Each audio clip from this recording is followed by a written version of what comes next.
22 April 2024, Mahkamah Konstitusi akan memutus perkara sengketa Pilpres 2024. Rangkaian sidang sudah dimulai sejak 27 Maret lalu, yang dimulai dari pemeriksaan pendahuluan, penyerahan jawaban dan keterangan pihak terkait serta pemberi keterangan, hingga penyerahan jawaban termohon dan keterangan pihak terkait serta pemberi keterangan, termasuk mendengarkan keterangan saksi dan ahli.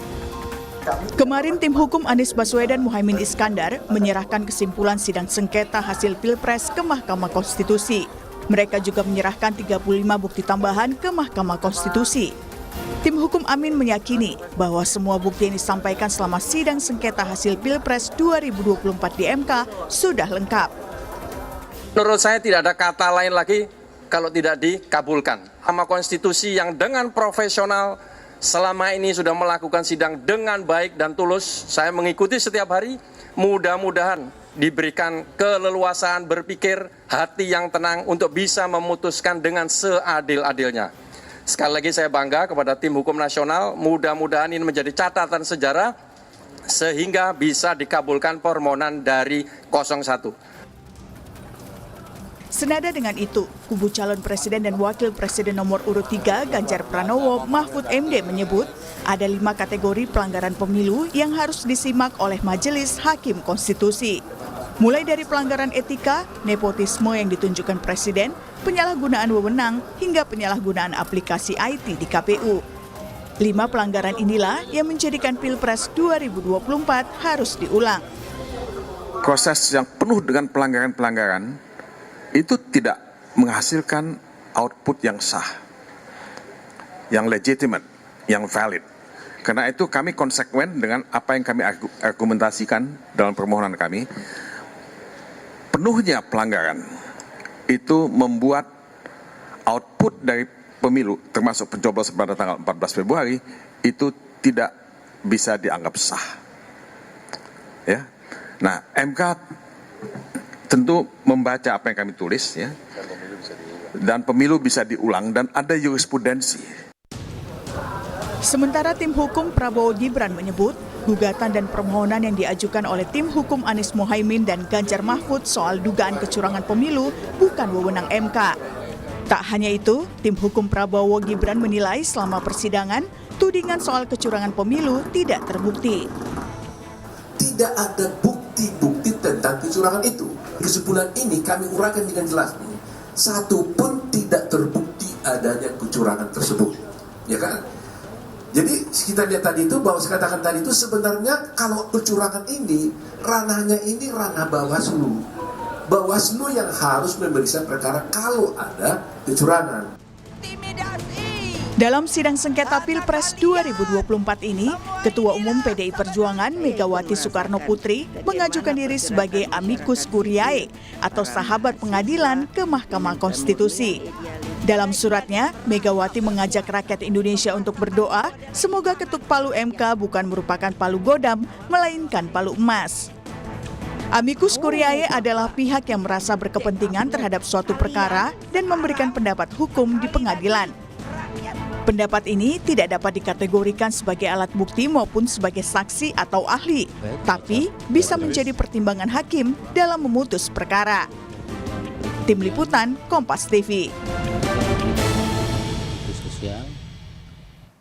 Senin 22 April 2024, Mahkamah Konstitusi (MK) akan memutus perkara sengketa Pilpres 2024. Kuasa hukum 3 pasangan calon presiden dan wakil presiden pun sudah memberikan kesimpulan persidangan ke Mahkamah Konstitusi. Lalu bagaimana kita membaca putusan MK nantinya dan apa pula harapan dari pihak-pihak yang bersengketa? Kita akan bahas bersama sejumlah narasumber.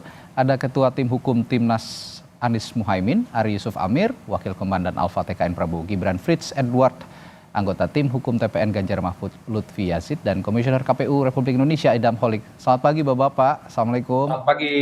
Selamat pagi. Waalaikumsalam. Ya, untuk semuanya saya ucapkan minal aizin wal faizin dulu nih. Mohon maaf lahir dan batin. Masih dalam suasana Bapak. Baik, saya ke Pak Ari dulu deh. Pak Ari, dalam penyerahan kesimpulan ke MK ada 35 bukti tambahan yang tim hukum Amin sertakan. Apa saja kalau kita boleh tahu nih, Pak Ari? Ya, terima kasih Mas. Ya. Jadi alhamdulillah kami sudah menyampaikan kesimpulan yang semua dilengkapi dengan fakta-fakta dari persidangan. Jadi semua yang terjadi di persidangan telah kami simpulkan, analisa tata bukti, analisa terhadap saksi-saksi yang hadir maupun terhadap ahli-ahli yang sempat didengar keterangannya. Bahkan para menteri pun di sana dalam memberikan keterangan kami sudah memberikan analisa juga. Jadi banyak sekali statement-statement menteri yang tidak didukung oleh fakta, kami jelaskan fakta-faktanya di sana. Nah, kaitan dengan bukti-bukti tambahan, memang kemarin Majelis Hakim yang Mulia memberikan kesempatan kepada semua pihak untuk boleh menambahkan bukti. Ya. Nyata selama persidangan ini luar biasa tanggapan masyarakat, mungkin bantuan juga dari kawan-kawan media, sehingga kami mendapat kiriman bukti-bukti baru yang luar biasa signifikannya. Kami sudah memiliki ratusan bukti sebelumnya, tapi begitu proses persidangan berjalan, datanglah bukti-bukti baru ini, dan oleh karena diberikan kesempatan oleh Majelis Hakim, ya kami sampaikan bukti-bukti itu. Misalnya antara lain tentang fakta-fakta keterlibatan kepala desa. Oke. Kita selama ini banyak masyarakat yang menyimpan video-video keterlibatan kepala desa, tapi tidak berani mengungkapkan. Setelah menonton persidangan, muncullah itu, lalu mereka mengirimkan kepada kita. Lalu keterlibatan aparat misalnya, pembagian bansos yang begitu masifnya untuk pemenangan paslon tertentu. Itu juga bukti-bukti yang kami tambahkan, Mas. Baik, ini bukti-bukti tambahan yang diajukan susulan pada saat kesimpulan diberikan kepada Mahkamah Konstitusi. Tapi apakah tidak terlambat bukti-bukti itu disampaikan, Pak Ari? Tidak, karena memang diberikan kesempatan oleh Majelis Hakim. Sebetulnya beberapa hal tersebut sudah kami sampaikan bukti-bukti tersebut. Tapi ini tambahan, jadi tambahan yang menguatkan.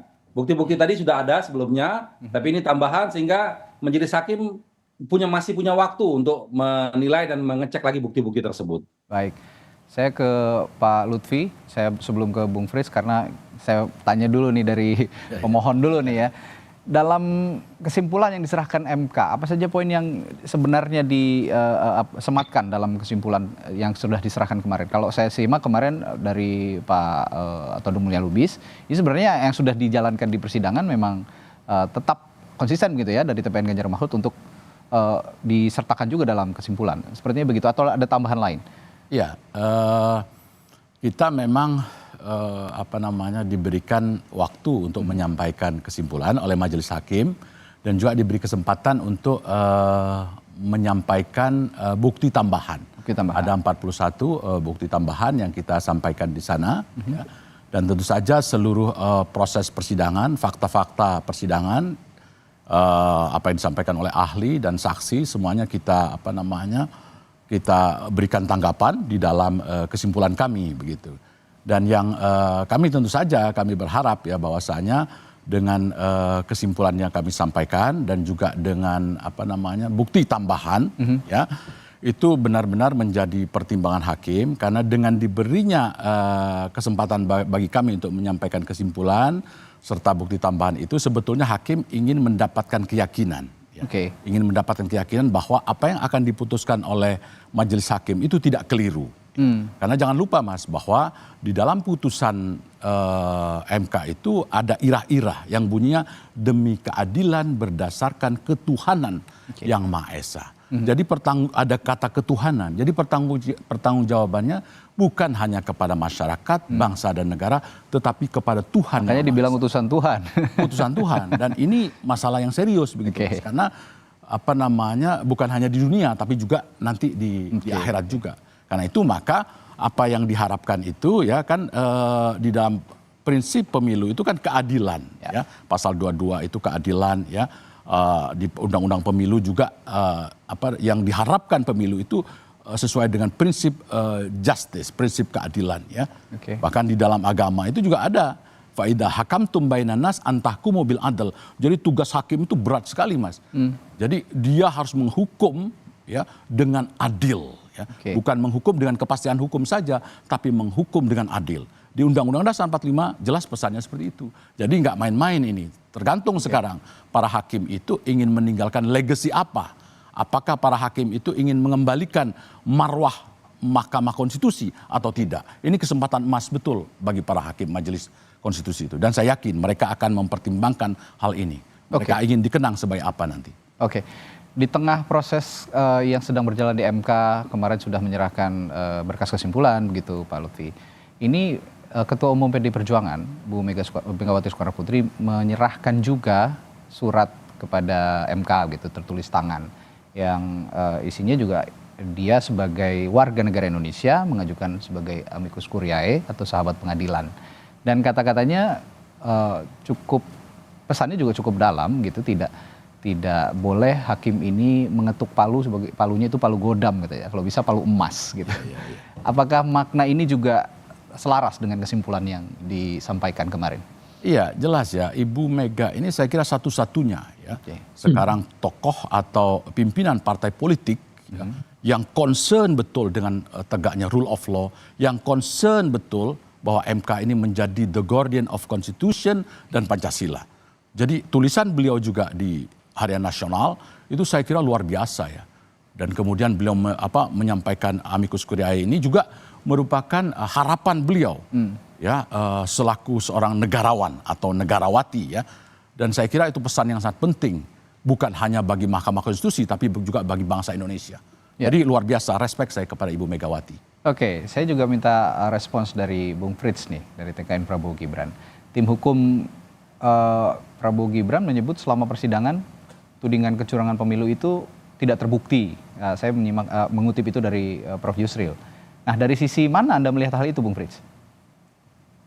Iya Mas, kalau kita bisa melihat ya dari permohonan paslon 1 dan paslon 3, kalau kita mengerucutkannya ke dalam 5 bagian, maka kita akan dapat bisa mengambil 5 bagian penting dari kedua permohonan tersebut. Bagian pertama yaitu terkait dengan putusan MK 90, itu terkait dengan bagaimana pencalonan Mas Gibran misalnya. Itu sudah dibantah dari segi ahli hukum tata negara yang mengatakan terkait bagaimana putusan mahkamah harus dilakukan. Konteks kedua yang menjadi pokok persoalan adalah soal bansos.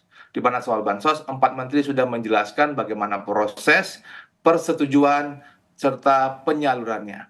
Konteks ketiga adalah soal Sirekap. Ahli KPU sudah mengatakan dan bahkan Hakim Konstitusi Arief Hidayat juga bertanya dalam proses persidangan, kenapa kita memperdebatkan sesuatu yang tidak dipergunakan. Yang konteks keempat adalah bagaimana soal penyalahgunaan jabatan PJ. Dari persidangan kita bisa melihat bagaimana daerah-daerah yang PJ-nya paling banyak, misalnya seperti Aceh, paslon 2 kalah di Aceh misalnya. Tapi kalau kita melihat ke daerah yang tidak ada PJ-nya, misalnya kayak Bali misalnya, paslon 6, apakah itu di mana ada korelasinya? Dan yang ketiga dan yang kelima misalnya terkait bagaimana ketidaknetralan penyelenggara. Mahkamah Konstitusi bahkan memanggil ketua dan anggota DKPP untuk bisa memberikan keterangan di Mahkamah Konstitusi.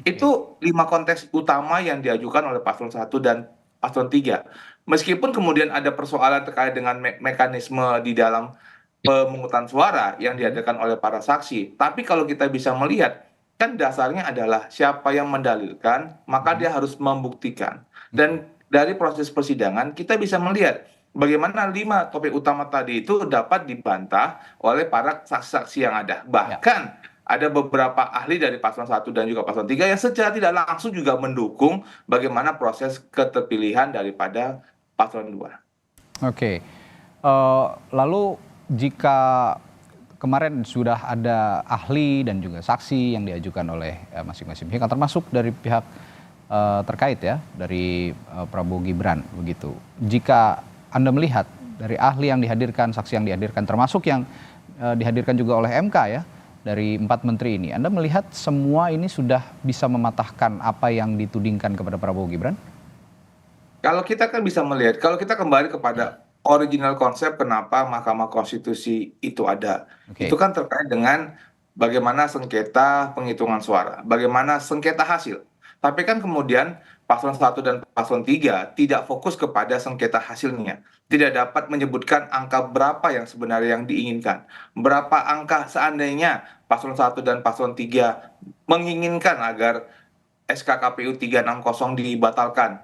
Paslon 1 dan paslon 3 tidak mampu untuk menyampaikan berapa sebenarnya perolehan suara yang diinginkan. Yang kedua, kalau kita bisa mengacu kepada saksi dan bukti yang sudah disampaikan oleh paslon 1, 2, dan 3 dalam proses persidangan, kami dapat mengatakan bahwa Mahkamah Konstitusi sudah punya cukup bukti untuk membatalkan, untuk menolak, untuk menyatakan bahwa permohonan paslon 1 dan paslon 3 tidak beralasan secara hukum dan tidak didukung oleh bukti-bukti untuk dapat menyetujui apa yang diinginkan oleh paslon 1 dan paslon 3. Jadi Bang, secara permohonan apa yang diinginkan juga tidak merupakan kewenangan daripada Mahkamah Konstitusi karena paslon 1 dan paslon 3 meminta pendiskualifikasikan, bahkan meminta pemungutan suara ulang, dan sedangkan kewenangan daripada Mahkamah Konstitusi adalah untuk menetapkan bagaimana perolehan suara yang benar. Jadi ada dua hal yang tidak sinkron dari apa yang diinginkan dan merupakan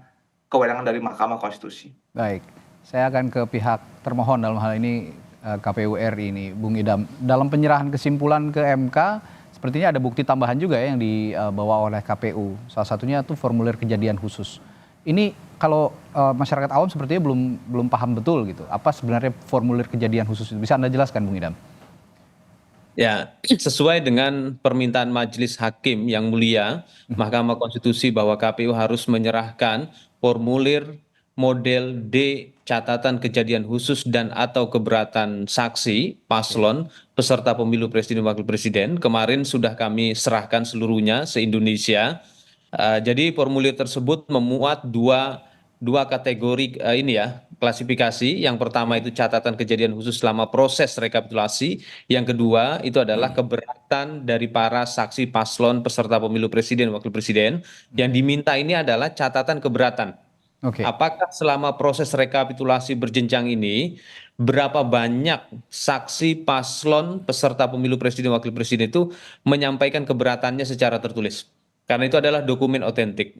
Mulai dari rekapitulasi di tingkat BPK, KPU Kabupaten Kota, KPU Provinsi, sampai dengan KPU Republik Indonesia. Dan kemarin sudah kami serahkan dan kami sangat yakin keputusan KPU nomor 360 tahun 2024 ini tidak dibatalkan.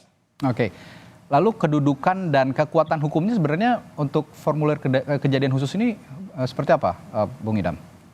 Formulir model D kejadian khusus dan atau keberatan saksi ini adalah rekaman ya, rekaman otentik terhadap proses rekapitulasi yang berlangsung yang diikuti oleh para saksi dan Bawaslu. Dan kalau sekiranya dalam rapat pleno rekapitulasi tersebut tidak ada catatan ataupun tidak ada keberatan, berarti proses itu dianggap lancar. Ya. Dan hal ini kemarin rekapitulasinya dan buktinya sudah kami sampaikan ke Majelis Hakim. Baik.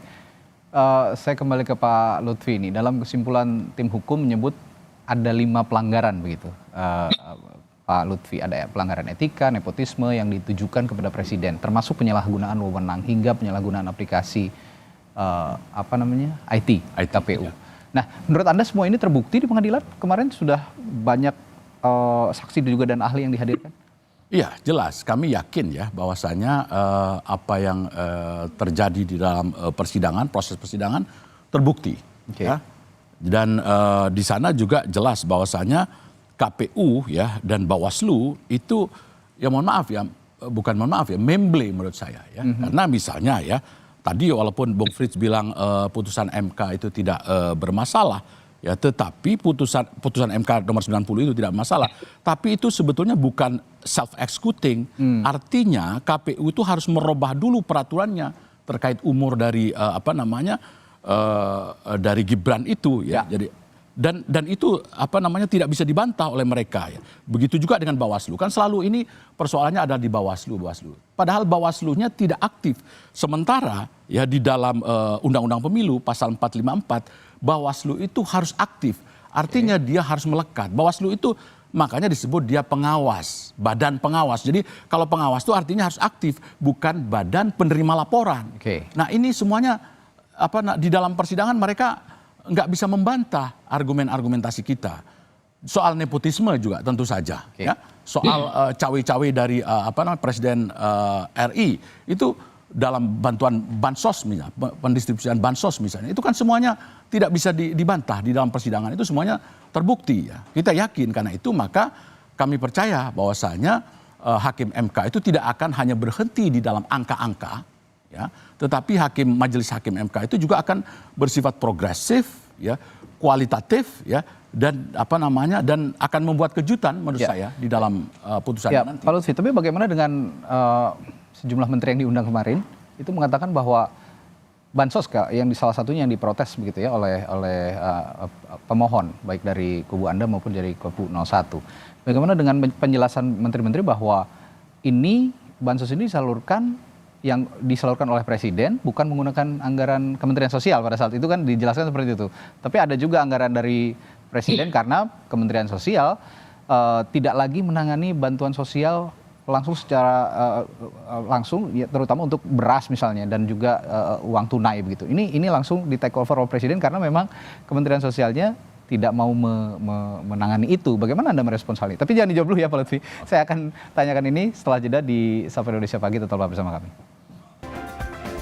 Hal yang paling dipertentangkan pada saat sidang sengketa hasil Pilpres kemarin yang sedang berjalan dan akan diputus oleh Hakim Konstitusi pada Senin nanti 22 April adalah salah satunya soal bantuan sosial yang digulirkan pada saat beberapa saat sebelum pencoblosan pemilu presiden. Nah, tadi saya tanyakan Pak Lutfi, pada saat MK memanggil para menteri, ini sepertinya soal bantuan sosial ini juga tidak menjelaskan betul bagaimana penyaluran bansos ini salah begitu seperti yang dinilai oleh para pemohon. Nah, yang paling tampak ketika Menteri Sosial Tri Risma hari ini menjelaskan bahwa itu tidak ditangani lagi oleh Kementerian Sosial sehingga di take over oleh Presiden. Nah, ini agak lucu juga ketika ada persinggungan itu, ada permasalahan soal itu, ternyata memang Kementerian Sosial tidak menangani. Nah, itu bukti-bukti yang atau pernyataan-pernyataan yang akan dijadikan alat bukti oleh persidangan terutama oleh Hakim Konstitusi. Bagaimana melihat ini? Ya, kita mengharapkan sebetulnya para menteri itu bisa menjelaskan lebih gamblang, ya, lebih transparan dan lebih menohok. Ya. Tetapi kan lebih banyak normatif. Ya. Sebetulnya dari awal kita sudah berharap bahwa para menteri itu tidak normatif. Ya.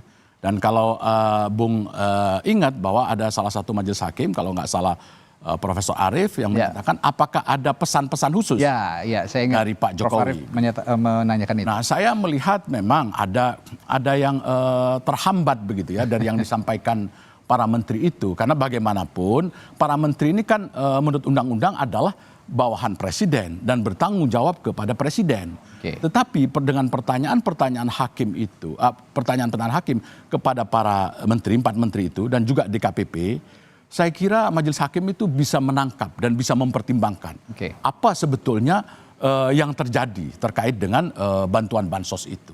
Saya kira ada pesan-pesan di balik itu yang saya kira majelis hakim terungkap, sudah menangkap. Ya. Tapi apakah nanti Hakim Konstitusi akan lebih jauh mencari tahu di luar persidangan juga kita tunggu ini karena masih ada rapat permusyawaratan hakim yang sedang berlangsung saat ini. Justru itu kita berharap hakim kita ini progresif, hakim kita ini substantif ya. Ada melakukan judicial activism yang dari dulu sudah kita perdebatkan. Ya. Dan saya kira hakim kita akan berani. Tergantung nanti ingin meninggalkan legasi apa nanti para hakim itu. Pak Ari, ini saya juga bertanya hal yang sama. Kalau kemarin melihat pernyataan atau kesaksian 4 menteri di hadapan Hakim Konstitusi, Anda melihat sudah semuanya diungkapkan atau ada yang disembunyikan? Iya, menyambung apa yang disampaikan oleh Mas Lutfi tadi ya. Jadi kita melihatnya bahwa memang saat ini hakim sudah menunjukkan tentang bagaimana mereka sangat progresif terhadap persidangan ini. Dan mereka membahas hal-hal yang sangat substansi. Jadi sudah bicara tentang kualitas tentang pemilu ini. Jadi kalau tadi Mas Fred katakan tentang masalah hasil segala macam, nampaknya dalam proses persidangan nggak dibahas tuh sama hakim. Malah beliau meminta hal-hal yang sangat substantif, misalnya memanggil para menteri, meminta KPU melengkapi segala hal-hal yang kaitan dengan laporan kecurangan dan yang lain-lain. Di situ menunjukkan bahwa sikap hakim ini sudah menunjukkan bahwa mereka fokus kepada hal yang lebih prinsipil dari permasalahan ini. Nah, kaitan dengan para menteri, kita melihat sekali bahwa kalau ditanyakan misalnya, menteri itu kemarin kan sebetulnya awalnya kami yang mengusulkan, diikutin oleh kawan-kawan dari pemohon 2. Lalu hakim memutuskan bahwa mereka yang memanggil. Nah, itulah terjadi komunikasi satu arah di sana. Seandainya kita diberikan kesempatan, maka kita akan pasti menanyakan hal-hal yang lebih detail dan lebih tegas. Contohnya misalnya gini ya, Menteri Menko Perekonomian, dia menjelaskan El Nino mengancam ketersediaan beras yang mengancam seluruh dunia. Diindikasikan dengan kenaikan harga beras di Thailand dan Vietnam, disampaikan oleh Pak Erlangga. Tapi sebetulnya kalau kita mau lihat fakta, pertama, penurunan produksi beras nasional di tahun 2023 itu insignifikan atau hanya 0,44 juta per ton dan relatif stabil dibandingkan beberapa tahun ke belakangnya. Lalu yang kedua, pemerintah sudah mengimpor beras 3,8 juta ton sepanjang 2023 hingga awal 2024 atau jauh melebihi penurunan produksi beras. Namun harga beras justru mencapai harga tertinggi sepanjang sejarah. Lalu produksi beras di Vietnam tetap stabil dan justru cenderung meningkat pada tahun 2023. Sedangkan harga gabah di Thailand meningkat karena mata uangnya menguat, bukan karena El Nino. Jadi kesimpulannya, fakta bahwa harga beras tetap meroket di tengah impor yang begitu besar menunjukkan penyalahgunaan stok beras. Bukan untuk stabilisasi harga, operasi pasar dan lain-lain itu bukan, tapi untuk bansos dan kepentingan politik. Nah, sebetulnya kalau kita diberi kesempatan itu kan kita bisa menggali lebih dalam. Lalu misalnya dengan Menteri Sosial, kalau kami menangkap bahwa Ibu Risma sudah menjelaskan dengan cara apa? Dengan cara tidak menjelaskan. Dia menjelaskan dengan cara tidak menjelaskan. Contohnya dia mengatakan seperti ini, bahwa dia tidak dilibatkan dalam soal bansos. Ini kan pertanyaan besar. Sebagai seorang Menteri Sosial, kok dia tidak dilibatkan pembagian bansos? Lalu dia mengatakan, saya kalau dalam membagi bansos, transfer, tidak pembagian langsung, tidak bagi beras, tidak bagi uang. Ini juga dia sudah menjelaskan bahwa yang dibagi langsung itu, lalu dengan beras, dengan uang tunai itu juga tidak ada dalam programnya dia. Artinya itu ada kepentingan-kepentingan tertentu. Nah, mungkin ada kesopanan sebagai orang Timur tidak mau secara gamblang menjelaskan bahwa ini salah. Tapi dengan kalimat dia seperti itu dia menunjukkan bahwa apa yang dia lakukan kemarin itu salah sebetulnya. Nah, ini sebetulnya yang harusnya kalau kita diberi kesempatan kita bisa lebih menggali lebih dalam. Nah, dalam proses persidangan ini ada fakta yang tak terbantahkan dan ini sangat menguatkan tentang bagaimana keterlibatan. Jadi tadi kalau dia jadi Mas Fred katakan tidak terbukti, kami justru sangat terbalik. Semua terbukti. Misalnya keterlibatan penyelenggara pemilu. Dalam hal ini KPU dan Bawaslu. Itu fakta yang tidak terbantahkan. Bagaimana mereka tidak netral dalam proses ini. Dalam persidangan itu sudah kita sampaikan fakta-fakta dan buktinya. Dan itu digali secara serius oleh para hakim. Lalu fakta tentang nepotisme lembaga kepresidenan. Itu juga terjadi dalam proses persidangan. Bagaimana proses pembagian bansos, bagaimana proses tentang misalnya pejabat kepala daerah. Tadi Mas Fred juga agak kurang tepat tuh mengatakan tentang Aceh dan Bali. Bali itu juga PJ, Mas. PJ itu, Bali itu. PJ buat untuk gubernur, Bang, tapi tidak buat untuk bupati. Iya, itu juga begitu. Di Aceh juga begitu. Artinya, sekarang Aceh, PJ-nya itu langsung diganti. Gara-gara kalah tadi kan, langsung diganti Aceh itu. Nah, ini hal-hal yang menunjukkan bahwa proses kecurangan itu telah terjadi. Dan itu betul-betul meyakinkan majelis hakim. Sehingga apa yang disampaikan oleh Mas Lutfi tadi, kami meyakini juga bahwa dalam putusan nanti insya Allah hakim akan menunjukkan sikapnya yang sangat progresif. Seperti itu, Mas.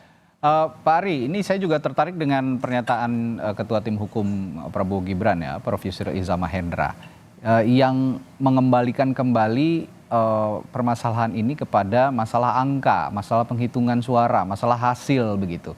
Sedangkan Anda kan sejak awal tim Anda di Anies Muhaimin ini masalah kecurangan, pelanggaran pemilu ini bukan hanya soal angka tapi ya proses-proses di balik itu semua hingga menghasilkan angka itu. Nah, bagaimana melihat atau merespons pernyataan Prof. Yusril yang mengatakan bahwa tidak ada data pembanding yang bisa disuguhkan oleh para pemohon dalam hal ini dari 01 dan 03 begitu, terutama soal hasil Pilpres.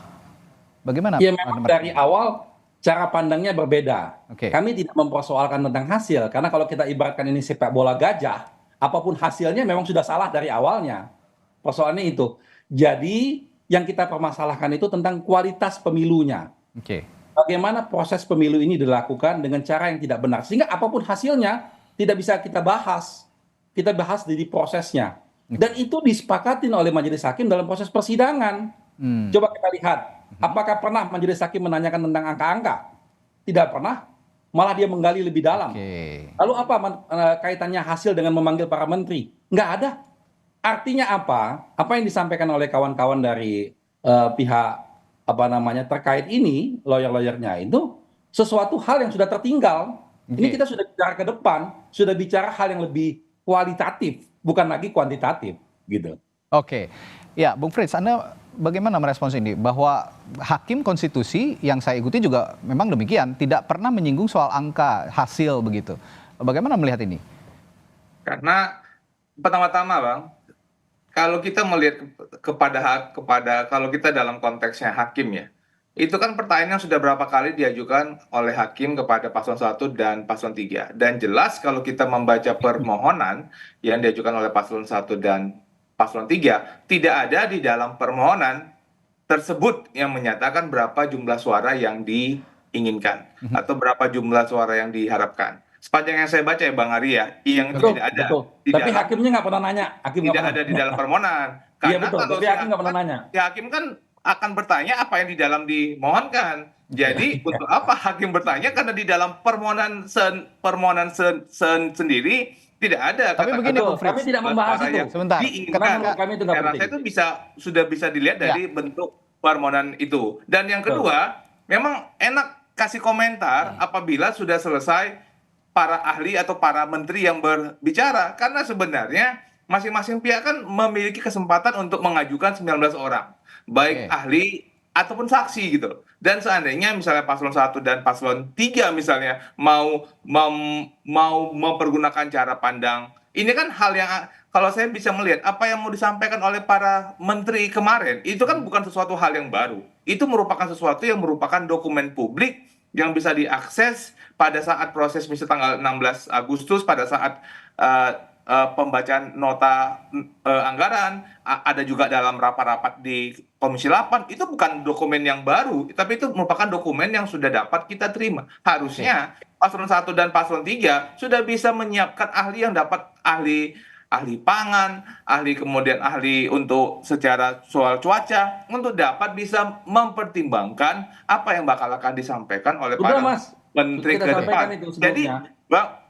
Jadi kalau kita bisa melihat, kalau kami melihat apa yang diinginkan oleh paslon 1 dan paslon 3 itu sudah terjawab oleh apa yang disampaikan oleh para menteri-menteri yang terpanggil. Bahkan semua pertanyaan kalau saya melihatnya, apa yang diinginkan oleh paslon 1 dan paslon 3, pertanyaan-pertanyaan tersebut tertanyakan melalui meja hakim, dan itu sudah dapat dijawab oleh para dijawab oleh para menteri dalam proses persidangan kemarin. Jadi cuma ini kan sekarang kan persoalannya bahwa paslon 1 dan paslon 3 merasa semuanya itu ada di Ibu Risma. Padahal kalau kita mengacu kepada konteks ada perlindungan sosial, adanya konteks bansos, kenapa bansos tersebut tidak dapat melakukan secara barang tetapi harus melalui tunai, itu sudah dapat dijelaskan oleh Ibu Risma di dalam proses. Jadi kalau kita bisa melihat kan kemarin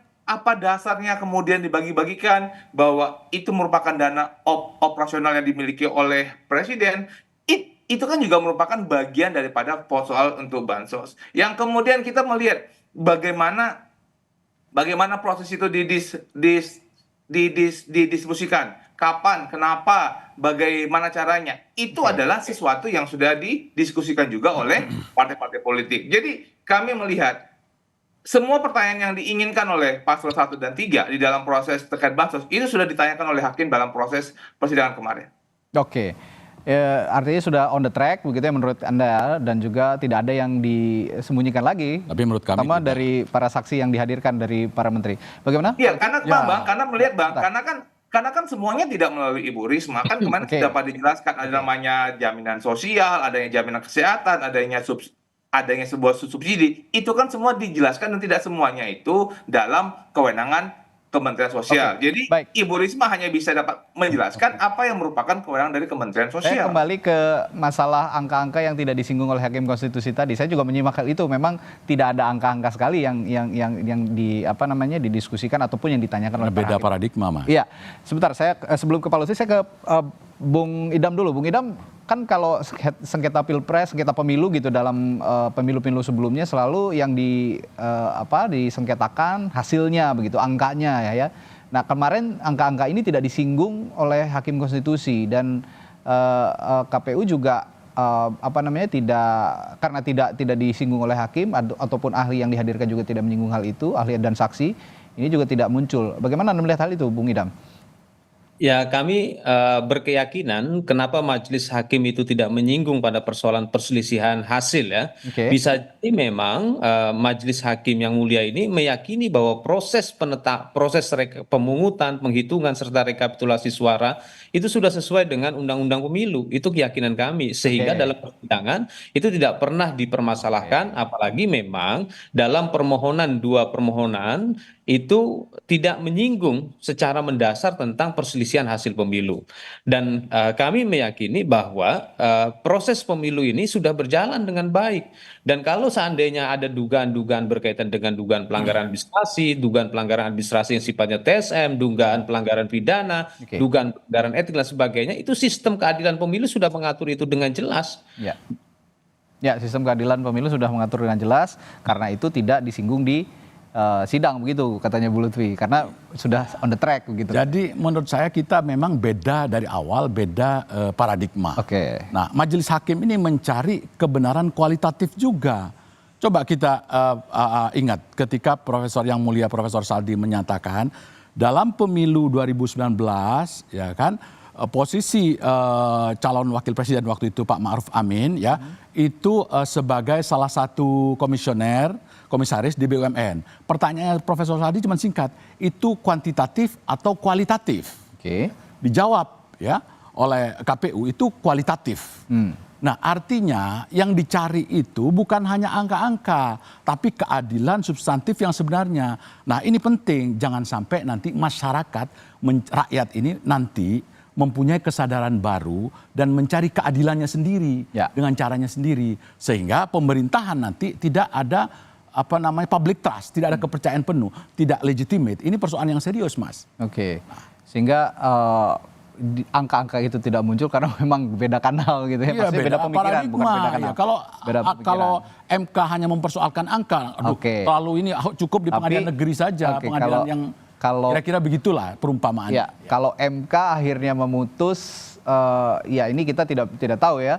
Para hakim konstitusi yang sedang melakukan rapat permusyawaratan hakim sedang merumuskan apakah ini dikabulkan atau ditolak nanti permohonan yang diajukan oleh para pemohon. Tapi kalau memang ini dikabulkan, menjadi sejarah juga, tidak mempermasalahkan hasil pilpresnya, angka-angkanya dikesampingkan, tapi permohonannya dikabulkan. Terakhir saya ke masing-masing narasumber, dari Pak Ari juga, untuk bobot kesimpulan yang sudah disampaikan, berarti Anda yakin bobotnya ini sudah bisa meyakinkan hakim ya untuk memutus yang seadil-adilnya begitu? Jadi dalam kesimpulan kami juga menyampaikan tentang membahas tentang keterangan menteri. Oke. Jadi keterangan menteri A, lalu kami jelaskan ini faktanya, lalu kesimpulannya apa, gitu. Karena kami tidak diberikan kesempatan pada waktu itu untuk bertanya langsung, tapi dalam kesimpulan kami bahas lengkap tentang keterangan menteri tersebut. Sehingga kita melihat bahwa benar telah terjadi penyalahgunaan kewenangan tersebut. Benar telah terjadi kecurangan tersebut, ini fakta yang tidak terbantahkan lagi, bahwa ada nepotisme dalam hal itu, bahwa mulai dari pencalonannya calon wakil presiden Gibran bermasalah, dan itu juga diakui dalam persidangan, dikaji lebih dalam, itu sudah benar juga, bahwa ada statement yang mengatakan tentang orga omnes misalnya dari kawan-kawan yang lain, bahwa ini harus langsung dijalankan. Faktanya tidak begitu, faktanya pihak KPU masih tetap melaksanakan dengan proses administrasi, walaupun terlambat proses administrasinya, gitu. Itu sudah kita uraikan lebih detail. Sehingga kita sangat meyakini hanya akan dua putusannya. Insya Allah hakim hanya akan memilih dua putusan, memenuhi semua permohonan kita atau sebagian permohonan kita. Seperti itu, Mas. Terima kasih. Baik. Bung Frits, kalau Anda melihat apa yang harus dipertimbangkan para hakim yang mulia hakim dalam memutus sengketa Pilpres kali ini, Bung Frits? Ya, kalau kita mengacu kepada PMK 4 tahun 2023, akan ada 3 jenis putusan yang akan dihasilkan oleh MK. Pertama, menyatakan permohonan tidak dapat diterima. Yang kedua, menolak permohonan. Dan yang ketiga adalah mengabulkan permohonan pemohon, membatalkan surat KPU, dan menyatakan perolehan suara yang benar. Dan sepertinya itu tidak akan dikabulkan oleh Mahkamah Konstitusi. Kami percaya diri betul bahwa Mahkamah Konstitusi akan menolak permohonan yang diajukan oleh permohonan 1 dan permohonan 2 di dalam perkara ini. Kenapa? Karena ini bukan hanya sekedar soal, kalau tadi misalnya Bang Lutfi dan Bang Ari mengatakan bahwa ini terkait dengan kualitatif, tentu saja terkait dengan kualitatif, tentu saja dibutuhkan berapa jumlah suara yang diinginkan, dan itu tidak tersampaikan. Kalaupun ini juga menunjukkan bahwa kualitatif, itu harus dapat dibuktikan, akan tetapi apa yang dibuktikan itu dapat dibantahkan bahwa itu bukan merupakan kewenangan daripada Mahkamah Konstitusi, tapi itu tidak terjadi dalam proses sebagaimana yang didalilkan oleh paslon 1 dan juga paslon 3. Baik, kalau tadi dari para pemain, saya harus tanya juga wasitnya yang juga masih berurusan dengan MK yang digugat juga dari termohon dari KPU. Bung Idam, kalau Anda melihat apa yang harus dipertimbangkan hakim dalam memutus sengketa Pilpres terutama kali ini? Ada banyak fakta yang menarik yang terungkap dalam persidangan, dan kami menyimpulkan bahwa persidangan itu telah mengungkap bahwa lembaga-lembaga yang diberikan kewenangan atributif oleh Undang-Undang Pemilu untuk menegakkan keadilan pemilu itu telah berfungsi dengan baik. Ya, telah berfungsi dengan baik sehingga kami meyakini Majelis Hakim yang Mulia Mahkamah Konstitusi dalam mengambil keputusan nanti itu dalam kerangka ketentuan norma yang terdapat di dalam pasal 473 ayat 3 dan pasal 475 Undang-Undang Nomor 7 tahun 2017 yang dimana berkaitan dengan PHPU Pilpres ini berkenaan dengan hasil pemilu yang selama ini dalam persidangan itu sedikit sekali dibahas, dan memang dalam permohonan pun tidak diungkapkan secara jelas berkaitan dengan perselisihan hasil pemilu. Oleh karena itu kami sangat yakin bahwa keputusan KPU nomor 360 tahun 2024 itu tidak dibatalkan dan tetap berlaku. Baik, saat ini 8 hakim konstitusi sedang menelaah semua hasil ataupun fakta-fakta yang tersaji dalam persidangan, dalam rapat permusyawaratan hakim. Tujuannya tidak lain untuk mencari atau berikhtiar menggali keadilan yang substantif dan tentu saja untuk demokrasi kita yang lebih baik. Ya, terakhir Pak Lutfi, untuk Anda, harapan yang Anda yang Anda pupuk begitu untuk sidang kali ini, terutama dari pertimbangan hakim. Itu tanggal 22 itu Hari Bumi ya. Oke. Ya, Hari Bumi, kalau saya boleh mengutip Immanuel Kant, dia bilang jika keadilan binasa, kehidupan manusia di bumi telah kehilangan maknanya. Jadi itu ada tanggal-tanggal yang bagus itu. Tanggal 21 April Hari Kartini dan tanggal 22 adalah Hari Bumi. Hari Bumi. Ya. Jadi salah satu hakim MK-nya itu adalah wanita, sehingga kita ingin agar menjadi pejuang sebagaimana Kartini ya.